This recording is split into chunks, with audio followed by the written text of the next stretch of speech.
ये कहानी आज से साइंस को लोग इस्तेमाल नहीं करते थे। आम बीमारियों से लोग मर जाया करते थे क्योंकि ऑपरेशन और सर्जरी करना मना था। तो कहानी शुरू होती है एक हकीम को दिखाते हुए जो जड़ी बूटियों के बारे में काफी अच्छे से जानता है, जिसके जरिए वो लोगों की छोटी मोटी बीमारियों का इलाज करता है। उसके इलाज से बहुत लोग ठीक भी हो चुके होते हैं, लेकिन कुछ लोग ऐसे हैं जो उसे पसंद नहीं करते और वो इसे जादूगर कहते हैं। और लोगों का मानना ये है कि वो काला जादू करके लोगों का इलाज करता है, जिससे लोग ठीक हो जाते। इसीलिए वो लोग ना तो इसे पसंद करते थे और ना ही इसे अपना इलाज करवाया करते थे। मगर इसके बावजूद भी वो हकीम नहीं रुकता और जितना हो सके वो उतना ही लोगों की मदद करता था। वो उनका इलाज भी करता था और काफी जरूरी बातें भी उन्हें बताया करता था कि किस तरह से वो थोड़ी बहुत मेहनत करके ठीक हो सकते हैं। और अगर उन लोगों को दोबारा कोई बीमारी हो भी जाती है तो वो लोग किस तरह जड़ी बूटियों की मदद से अपना इलाज खुद कर सकते हैं। अब एक दिन वो हकीम एक गाँव के लोगों को इन्हीं सब चीजों के बारे में बता रहा होता है और तभी हमें यहाँ एक छोटा लड़का दिखाया जाता है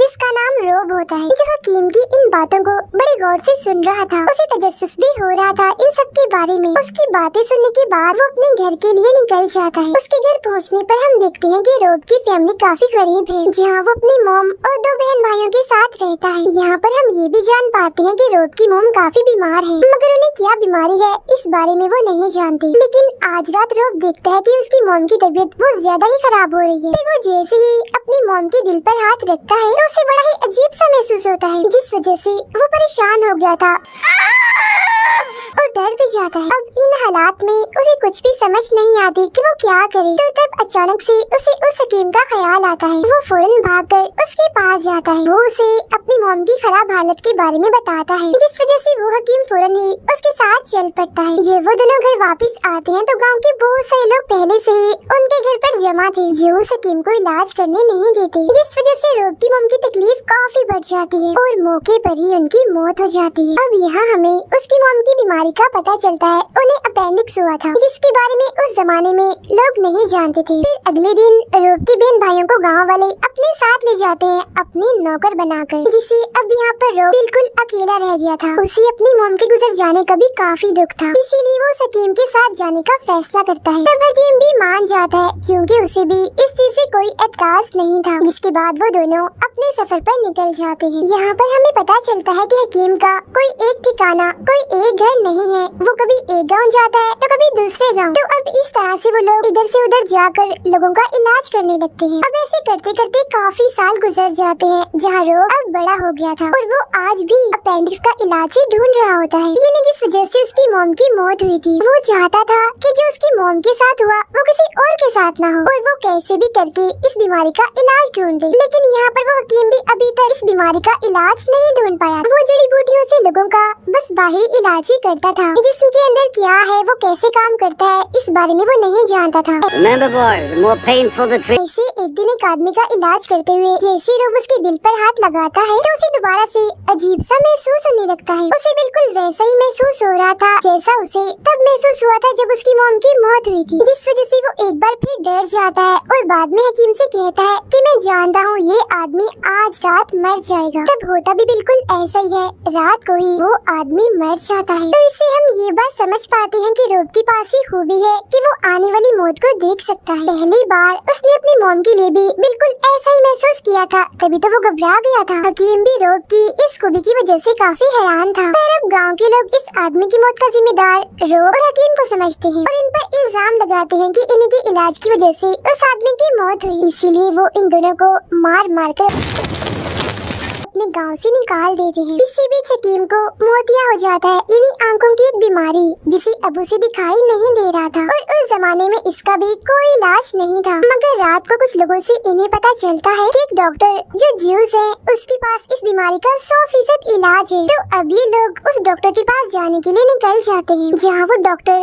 हकीम की आंखों का ऑपरेशन करते हैं, जिससे अब हकीम को दोबारा से दिखने लगता है। मतलब कि उसका ऑपरेशन कामयाब हो गया था। अब इस चमत्कार से वो भी काफी खुश हो जाता है। वो डॉक्टर से पूछता है कि आपने ये ऑपरेशन कहाँ से सीखा। तो वो डॉक्टर उसे एक सीनियर डॉक्टर इब्ने सीना के बारे में बताता है जो इस वक्त रशिया में है। उनका एक काफी मशहूर हॉस्पिटल है जिसके अलावा वो लोगों को मेडिकल साइंस भी पढ़ाते हैं। कोई भी ऐसी बीमारी नहीं थी जिसका इलाज उनके पास ना हो। और अब ये जानकर रोब काफी खुश हो जाता है क्योंकि वो ये फैसला कर लेता है कि मैं वहाँ जाकर पढ़ूंगा ताकि मैं अपेंडिक्स का इलाज करना सीख लूं। लेकिन वो ज्यूस डॉक्टर उसे साथ साथ वार्न इनिशियो करना भी करते हैं कि तुम्हें वहाँ जाने के लिए मिस्र से होकर गुजरना पड़ेगा, लेकिन वहाँ से किसी और मजहब के लोगों को गुजरने की इजाजत नहीं है। मगर इसके बावजूद भी रोब वहाँ पर जाने का फैसला करता है। जाते जाते वो हकीम का शुक्रिया अदा करता है उस सब के लिए जो उसने हकीम से सीखा था। यहाँ हकीम भी उसे बहुत सारी दुआएं देकर अच्छा अलविदा कहता है, जिसके बाद उन दोनों के रास्ते अलग अलग हो जाते हैं। अब पानी के रास्ते से उसे मिस्र जाने में पूरा 1 साल लगने वाला था। जिस बहरी जहाज से वो जा रहा था उसमें और भी बहुत सारे ज्यूस थे। उनका ही नौकर बनकर वो जाता है। फिर जब भी लोग मिस्र पहुंच जाते हैं तो कुछ ज्यूस रोब को समझाते हैं कि किस तरह से दुआ करनी है, कैसे उठना बैठना है और कैसे अकेले टाइम में रहना है। मतलब अकेले वक्त में उसी वो वाली प्रे करनी है जो ज्यूस करते हैं। अब यहाँ मिस्र से रोब को उस शहर में जाना था जहाँ इब्ने सीना का हॉस्पिटल है। रेगिस्तान से वहाँ पहुँचते पहुँचते इन्हें 2 महीने लग जाते हैं। इनके इसी ग्रुप में एक लड़की भी थी जो बहुत खूबसूरत थी और उसे बेचने के लिए पर्शिया ले जाया जा रहा था। रास्ते में इन्हें एक आर्मी भी दिखाई देती है जो काफी जालिम थी क्योंकि उन्होंने एक गांव के सारे लोगों को मार दिया था। इसी गांव में इन्हें एक छोटी बच्ची भी मिलती है जिसे वो लड़की अपने साथ रख लेती। रास्ते में बच्ची की तबीयत खराब हो जाती है तो रोब उसकी मदद करता है और इस तरह से उस लड़की और रोब की दोस्ती हो जाती है। आहिस्ता आहिस्ता दोनों एक दूसरे को काफी पसंद करने लगी थी। मगर जब वो रेगिस्तान से गुजर रही थी तो तभी अचानक यहाँ रेत का तूफान आ जाता है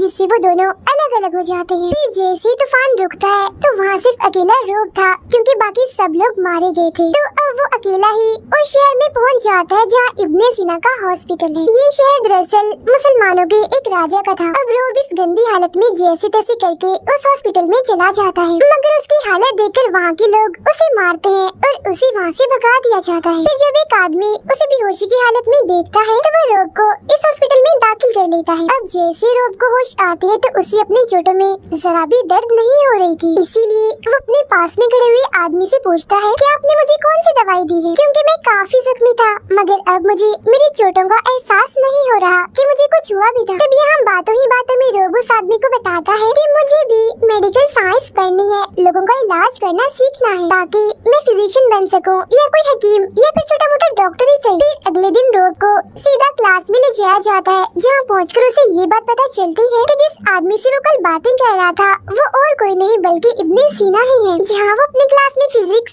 फिलोसफी और इस तरह की और भी बहुत सारी चीजें पढ़ाते हैं। यहाँ रोब को काफी कुछ सीखने को मिलता है। उसे पुराने मशहूर साइंटिस्ट के बारे में भी पता चलता है। यहाँ उसकी 2 लड़कों के साथ दोस्ती भी हो जाती है। बहुत जल्द रोब को ये बात पता चलती है कि जो लड़की उसकी दोस्त बनी थी वो मरी नहीं है बल्कि अभी जिंदा है। मगर बहुत जल्द उसकी शादी एक काफी बड़े आदमी से होने वाली है और वो आदमी उस लड़के की फैमिली से होता है जो रोब का दोस्त था। तो अब ये जानकर रोब को काफी दुख होता है। बहुत जल्द उसके दोस्त को भी ये बात पता चल जाती है कि वो लड़की और रोब दोनों एक दूसरे को पसंद करते हैं। अब दुखी होते हुए रोब एक लड़की के पास जाता है, लेकिन वो लड़की ठीक नहीं थी बल्कि वो बीमार थी। तो वो उसे हॉस्पिटल लेकर आता है ताकि वो उसका इलाज करके उसकी जान बचा ले। इसी बीच इब्ने सीना को भी रोब की इस खूबी के बारे में पता चल जाता है कि वो आने वाली मौत को देख सकता है, मतलब कि कब किसकी मौत होने वाली है। यहाँ वो इब्ने सीना को अपनी मॉम के अपेंडिक्स के बारे में बताता है। वो कहता है कि इसी वजह से मैं गरीब लोगों का इलाज करना चाहता हूँ। लेकिन मुसीबत की बात तो ये होती है कि इस इतने बड़े हॉस्पिटल में भी इंसानों पर कोई भी तजुर्बा करने की इजाजत नहीं थी, जिस वजह से रोब काफी दुखी भी था और मायूस भी। वो सोचता है कि मैं दुनिया के दूसरे कोने में आ गया हूँ, मगर यहाँ भी मैं वो सब नहीं कर पा रहा जो मैं करना चाहता हूँ, जिससे जाहिर है मैं ये भी नहीं जान पा रहा कि मैं उस बीमारी का इलाज कैसे करूँ जिससे मेरी माँ गुजर गई। तो इसीलिए वो यहाँ इब्ने सीना से सवाल करता है कि आखिर हम इंसानों के जिस्म के अंदर क्यों नहीं देख सकते। जिस वो जवाब देते हैं कि आजकल के दौर में और हर मजहब में इंसानों को काटना यानी चीरफाड़ करना काफी बुरा समझा जाता है। मतलब कोई भी इधर ऑपरेशन नहीं कर सकता और हो सकता है कि शायद आज से तकरीबन 100 या 1000 सालों के बाद ये सारी चीजें यानी सर्जरी और ऑपरेशन आम हो जाए, मगर इस दौर में ऐसा मुमकिन नहीं है। अब यहाँ टोटल 3 तरह के ग्रुप्स थे। एक तो था था मुसलमानों के राजा का ग्रुप जो दूसरे मजहब के लोगों को इत्तेफाक और प्यार से रहने का कहता था। मेडिकल और साइंस को वो काफी बढ़ावा देता था। दूसरा ग्रुप होता है पर्शियन का, जबकि तीसरे ग्रुप के लोग दूसरे शहर से आए थे और ये वही लोग थे जो जालिम थे, इन्हें जिन्होंने उस पूरे गाँव को खत्म कर दिया था। मगर इन दोनों ग्रुप्स को मुसलमानों के राजा का सलूक बिल्कुल भी पसंद नहीं था। उनका मानना था कि वो एक कमजोर राजा है, इसी वजह से वो अक्सर कोई न कोई उल्टी सीधी हरकत करते रहते थे। फिर एक दिन उन जालिम लोगों की आर्मी एक खतरनाक बीमारी वाले आदमी को इनके शहर में भेज देती है, जिस वजह से काफी तेजी से वो बीमारी पूरे शहर में फैल जाती है।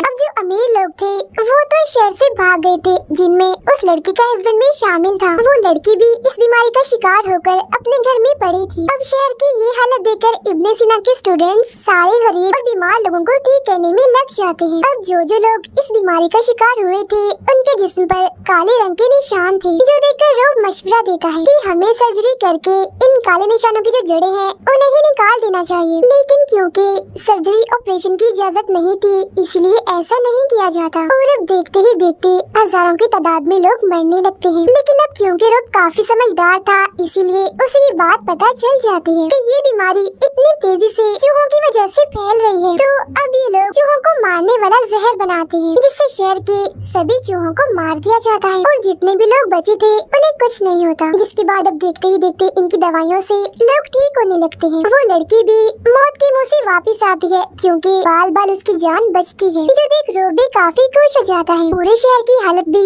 पहले की तरह बिल्कुल ठीक हो गई थी और वो सारे अमीर लोग जो यहाँ से भागे थे वो भी वापस आ जाते हैं,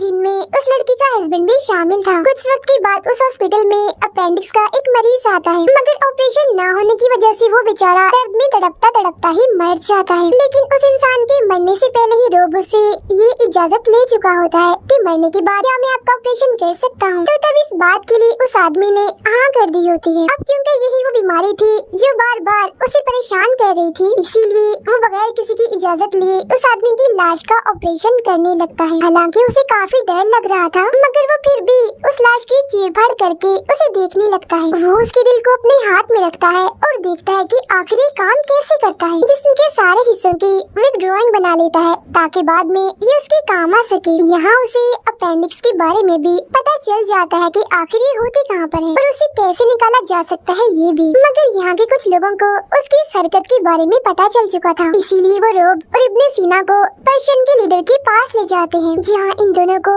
मौत की सजा सुना दी जाती है। अब रोब की वजह से बाकी ज्यूज का भी यहाँ पर रहना मुश्किल होने वाला था, इसीलिए इतने खतरे के माहौल में भी वो अपनी असलियत बता देता है कि मैं ज्यूस नहीं हूँ, बल्कि मैं एक क्रिश्चियन हूँ। I'm a Christian. इसीलिए प्लीज मेरी वजह से बाकी ज्यूस को सजा मत दीजिए। लेकिन ये बात कोई भी मानने को तैयार नहीं था कि रोब एक क्रिश्चियन है, क्योंकि उसने खुद को ज्यूस के मजहब के मुताबिक ही ढाल लिया था। उस लड़की के हस्बैंड को भी ये बात पता चल जाती है कि ये और रोब एक दूसरे से प्यार करते हैं, तो सजा देने के लिए वो उस लड़की को जमीन में गाड़ देता है। अब रोब का वो दोस्त जो ज्यूस था वो भी रोब पर काफी गुस्सा करता है कि तुमने हम सबको इतना बड़ा धोखा दिया कि तुम ज्यूस नहीं हो बल्कि क्रिश्चियन हो। इसी दौरान हम देखते हैं कि मुसलमानों के राजा बीमार पड़ने लगते हैं। उन्हें भी असल में कोई और बीमारी नहीं बल्कि अपेंडिक्स ही थी। तो वो रोब और इब्ने सीना को पर्शियन की कैद से आजाद करवाते हैं, जिसके बाद वो उन दोनों से कहते हैं कि ये मेरा हुक्म है, मेरी तरफ से आप दोनों को ये इजाजत है कि आप मेरा ऑपरेशन करें। मगर रोब ये सुनकर काफी डर जाता है, क्योंकि उसने कभी भी किसी जिंदा इंसान पर सर्जरी नहीं की थी। लेकिन यहाँ इनके पास और कोई रास्ता नहीं था, या तो इन्हें उस राजा का ऑपरेशन करना था या फिर फांसी पर चढ़कर मरना था। तो अब यहाँ पर रोब ऑपरेशन करने के लिए मान जाता है, लेकिन ऑपरेशन करने के बदले में वो एक मांग करता है कि उस लड़की को आजाद कर दिया जाए। तब राजा उसकी बात मान जाते हैं और उस लड़की को आजाद कर भी दिया जाता है। इसके बाद इब्ने सीना, रोब और उसका दोस्त डरते हुए पहली बार राजा की सर्जरी करने लगते हैं, जहाँ उन्हें काफी मुश्किलात का सामना करना पड़ता है, जिससे वो काफी घबराए हुए थे कि वो जिंदा इंसान पर सर्जरी कैसे करे। लेकिन फिर आखिरकार वो उसकी अपेंडिक्स निकालने में कामयाब हो जाते हैं। ऑपरेशन करने के बाद रोब काफी मुतमईन सा दिखता है। उसे काफी सुकून मिलता है। अंदर ही अंदर वो खुद को अपनी माँ का ऑपरेशन करता हुआ देखता है। राजा भी यहाँ बिल्कुल ठीक होते हैं, इसीलिए उनकी और रोब की दोस्ती हो जाती है। मगर इस बात से सारे पर्शियन उस राजा पर काफी गुस्सा होते हैं। उन्हें राजा पर इस बात का भी गुस्सा था कि उन्होंने इब्ने सीना और रोब को यहाँ से भगा दिया, उन्हें सजा भी नहीं दी गई। इसीलिए पर्शियन सीधा जाकर उस खतरनाक ग्रुप से मिलते हैं, जिसके बाद दोनों ग्रुप्स एक होकर अपने ही शहर पर हमला कर देते हैं। इसके अलावा तीसरी ग्रुप के बाकी लोग शहर के बाहर भी हमला कर देते हैं, जिससे पूरे शहर में हलचल मच जाती है। और तो उन लोगों ने हर जगह पर आग भी लगा दी थी। मगर यहाँ जितने भी लोग जिंदा बचे थे वो एक रास्ते से निकलकर अपनी जान बचा रहे थे। यहाँ उन ग्रुप्स ने एक लौते हॉस्पिटल और लाइब्रेरी को भी जला दिया था, जहाँ हम बाद में इब्ने सीना को अपनी लाइब्रेरी में देखते हैं। तब रोब आखिरी बार उनसे मिलने के लिए आता है। ये उनकी आखिरी मुलाकात थी। यहाँ इब्ने सीना रोब को अपनी एक काफी जरूरी मेडिकल डायरी देते हैं। साथ ही वो रोब को एक नाम भी दे देते हैं कि तुम एक फिजिशियन हो, यानी हकीम हो, एक डॉक्टर हो। यहाँ इब्ने सीना भी काफी बीमार थे, जिस वजह से रोब को काफी परेशानी होती है। वो अपना दुखी मन लेकर ना चाहते हुए भी उस लड़की के साथ यहाँ से चला जाता है। उसे लेकर वो वापस अपने शहर आ जाता है। यहाँ वो शादी करके अपना एक हॉस्पिटल भी खोल लेते हैं। रोब अपने बिछड़े हुए बहन भाइयों को भी यहाँ ढूंढने की कोशिश करता है। कुछ सालों के बाद यहाँ वो शुरुआत वाला हकीम वापस आता है, लेकिन कोई भी मरीज इलाज करवाने के लिए अब उसके पास नहीं जाता। यहाँ एक बच्चा उसे रोब के हॉस्पिटल के बारे में बताता है, तो यहाँ हकीम ये जानकर काफी खुश हो जाता है कि रोब ने अपना एक हॉस्पिटल खोल लिया है। वो भी रोब से मिलने उसके हॉस्पिटल जाता है, जहाँ वो दोनों एक बार फिर से काफी खुशी खुशी मिलते हैं। और इसी के साथ ये फिल्म यहीं पर खत्म हो जाती है।